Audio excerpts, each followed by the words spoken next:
everybody, and welcome back to another video. Today I have an extra special story to share with you all. I've been thinking about the different representation in Wings of Fire, and all the way back in October I asked a question to my Discord server. We have Tamaran, who's a blind dragon, but there hasn't been a deaf character in the series. I started discussing this with Slink, a member there. We both agreed that the MudWings would definitely be the tribe to create sign language in order to communicate with the 𝙈. They would put in that work. And so, this story started to form. It takes place all the way back a few hundred years after the tribes began to get settled, so we're talking early gnome period. This is just such a sweet and heartwarming tale, and I know you guys are going to love it. But before we begin, a huge shout out to my patrons. Doug1195, 3 Moon, Slightest Wild, and Fizz. Thank you all so much for supporting me.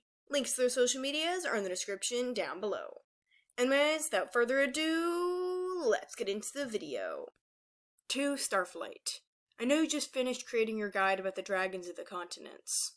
However, a few students at one of our schools found this ancient scroll tucked away in the ruins of an old library while on a field trip.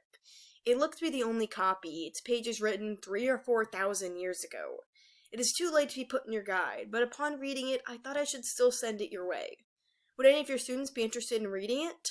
From our knowledge, it is a true historical account and a very important tale. Let us know what you think. This is definitely MudWing history to never forget. Wishing you well, Queen Moorhen. For the moment Savannah saw her little sister Meyer hatch, she knew she was different. Savannah blinked away darkness as she peered out of her egg, tiny talons crushing shells beneath her as she wobbled into a stand. The big, open sky above her and the singing of crickets and mice made the just-hatched dragonette stare up in awe. She could have gotten lost in the sight until a sudden instinct overtook every muscle in her body and every thought in her brain. Help the others get out of their eggs. The eggs in the grass-woven nest began to stir, tiny claw marks slicing through the shells that held them inside their past homes. Savannah stumbled across the nest, with each step becoming a greater and more confident stride than the last. She poked her nose up against the nearest egg, watching as the closed eyelids of her 𝙈 began to flutter open.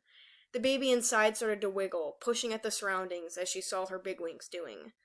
Savannah smiled, giggling softly with accomplishment, as the egg peeled away and her sister's brown and tan scales met the sunlight. Instead of looking with wide-eyed wonder at all the sounds and sights as she had, Savannah saw the dragonette wince. It was like the sun was too bright for her and the shells too sharp.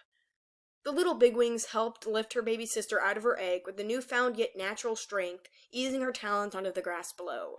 She tried chirping with excitement, but it was like her 𝙈 had no idea she was even focusing her. The little dragonette's eyes darted around, the movement of the grass and the birds above being too much. Savannah quietly chirped, heartbreaking at the difference of her sister's hatching. But nevertheless, she continued upon hearing the breaking off of her sibling shells, trotting over to get them free.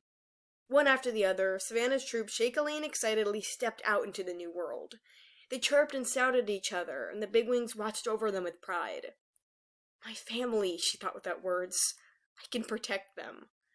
The quiet one, second to hatch, was with her other sisters and brother now. They giggled in a pile, smiling warmly at the sight of their bigwings.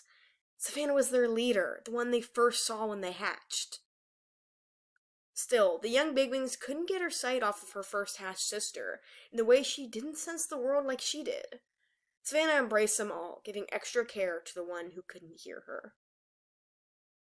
The young MudWing troop was quite adventurous, as were all the members of their tribe at that age and time. Language came quickly, with older villages and 𝙈 groups helping them learn. They advanced as quickly as they started to grow, each member of the troop connecting with the roles they were to have. All of them but Meyer, the second hatched dragonette, learned to speak. And yet, she had so much to say. Meyer was a born communicator, even though she was without hearing. Bumping into trade carts to get their attention, waving her wings, making talon movements, Savannah realized quickly that her little sister understood everything, trying to relay her thoughts to the group. The days grew on, with Savannah, Meyer, Fen, Heron, and Marigold journeying through the Mud Kingdom to build their home. The sun soon set in the day they found their marsh on the savannah, the dragons designing the perfect home. Fen, you know I told Marigold to go looking for herbs. You're staying right here, Savannah said, carrying her brother over her broad shoulders. The bigwing set him down carefully, and she shook the dirt off his scales. I know, but I just want to be out there doing something. My claws are itching for action. Savannah laughed. You're a healer, Mudbrain, and you know Heron is out there with Meyer. They're looking for rabbits, and I think those would make for a delicious dinner right now. You are staying here and working with the lettuce we traded for. Fen mock groaned, giving an affectionate smile. Oh, whatever would we do without our strong big wings to give us orders? Savannah nudged him playfully in the shoulder. Come on, you know I love you. A movement in the earth suddenly grabbed their attention. Pilot began to bounce, the very ground quaking in great tremors. What the? Get inside the bunkhouse. Quickly, Savannah said, eyeing the tall grasses nearby. Fen obeyed, though slightly hesitated. What about Meyer, Heron, and Marigold? They're still out there somewhere. Savannah did not even get the chance to reply, as Fen's question had been answered. Her siblings became larger on the horizon as they ran closer, panic on their faces. The big wing's heart dropped the moment she saw a herd of wildebeest only 50 claws behind them, and they were getting closer. She called out, begging them to hurry and head in the mud home to avoid being trampled. A full-grown mudwing could push a few wildebeest back, but they were only dragonettes, not even a full year old. They could be crushed under wildebeest hooves, nevertheless 100 of them all at once. Savannah ran over to the approaching dragons so they could hear her calls. Get to the bunkhouse as quickly as you can! Hurry! Marigold swallowed, her orange scales reflecting the sun's rays. Heron looked at her big wings with a sense of fear Savannah had never seen on her face before. It pained her. Meyer was right behind them, eyes wide with confusion and disbelief. She eyed everything in her sights and saw her sibs focusing in on the bunkhouse close ahead. The wind whipped at Savannah's scales, and she stopped as she watched Heron and Marigold zip past her. They headed toward the bunkhouse, but froze when they realized Meyer wasn't with them. Savannah didn't even realize her sister was there till she was thrown to the ground a few feet away. She had been right in the path of the wildebeests, and Meyer had saved her. Savannah blinked away the darkness threatening her vision, shaking her head. She heard the slamming of a dragon against the rough, jagged, and dry ground, and hooves scraping below. Big Wings managed to sit up slightly, her gaze locked on the unmoving form of Meyer on the cracked earth. The wildebeest continued their run, now growing slightly far in the distance. Savannah didn't care about them, though, or the bruise on her arm. Her only thoughts were on her sibs, and they were coming in all at once, like a broken dam's waters drenching the river. Did Marigold and Heron make it to the bunkhouse? Is Fen safe in there? Is Meyer okay? Using all her strength, Savannah pushed herself upward. Meyer was moving now, face out of the ground.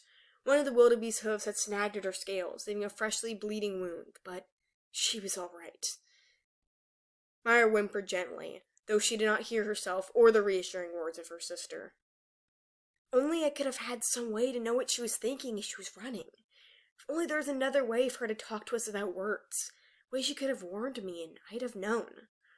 The dust had begun to settle, and the mudwing troop left the bunkhouse with teary eyes. Mal smiled at Savannah like she had no regrets. The sun was bright and high in the sky, and Savannah could hear the rustling of mice and bell grasses. Fen couldn't do anything for the big wing's bruise, but he tended to Meyer's wound with gentle care.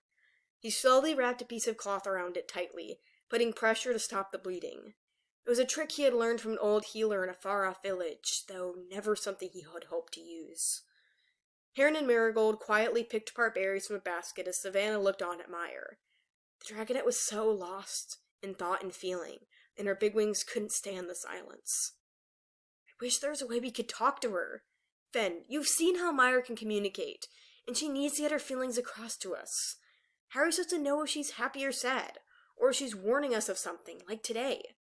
We need to do something. Fen looked down from round his wrappings one final time and tilted his head to glance at his older sister. Well, how? I mean, it's not like she can hear us, or at least I don't think she can really hear anything. Without speaking dragon, how else can we talk to her? How else can she talk to us? Savannah thought long and hard, putting a claw on Meyer's back. The dragonette looked up at her with understanding and love, so much going on inside. She had seen Meyer, the way she adored walking by the art stalls, the way she tapped her talons to the vibrations of the music played by wandering groups of bards, the way she looked at her siblings with complete affection in her eyes. She knew they loved her, and she loved them. She loved the world and everything in it she could experience, in her own way sometimes. A thought hit Savannah suddenly. She nearly toppled over with excitement. She bumped into Meyer, who squinted curiously with a smile, knowing her bigwigs was up to something good. "I have an idea." The troop was gathered around in a circle, tails resting on the dragons next to them. Marigold looked excited, Heron uncertain, and Fen with intrigue in his eyes. "So, you know how Meyer's always tried to get her feelings and thoughts across to us in her own ways, right?" Savannah said. The Sibs nodded, Meyer watching them with interest. "Well, sometimes she used to make wing movements at us or turn her talons.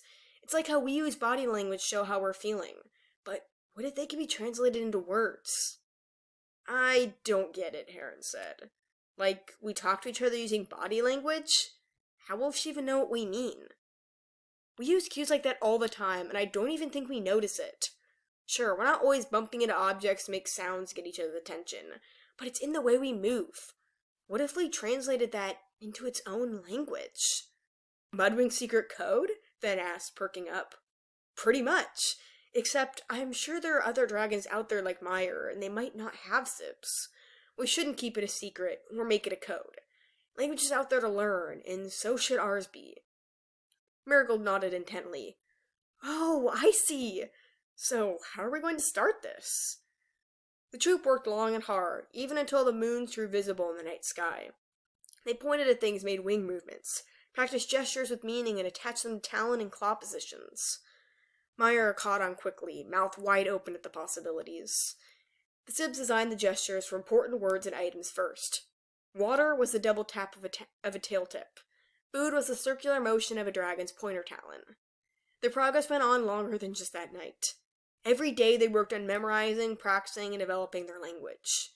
It was hard work for them all. Meyer signed to her Sibs, and the day the first sentence could be strung, the entire troop cried. "This is perfect." The downward direction of a pointer talon, the sideways flick of a right wing, and the gentle moving of a claw against the ground. It said without words the feelings in a dragon's heart they could not express. Language didn't have to be from one form of expression. It came in so many ways. Meyer and the troop grew better and better, keeping careful track of their signing. The nights were greater, more productive, and happier, and the first words to come from Meyer were proven more than true. An old MudWing looked at the troop before him. They had planned a visit with the Queen, something about a way for dragons to talk without words. "𝙈𝙊𝙍𝙁 will see you in a moment," he said, putting a scroll to the side. Savannah peered over at Meyer, who was looking confidently at the door. "You excited?" Savannah signed to her sister. "Excited and honored, to put it one way. We've worked so hard, opened so many doors. Not just the MudWings need to know about this. The world does. The language of the MudWings, for all dragons."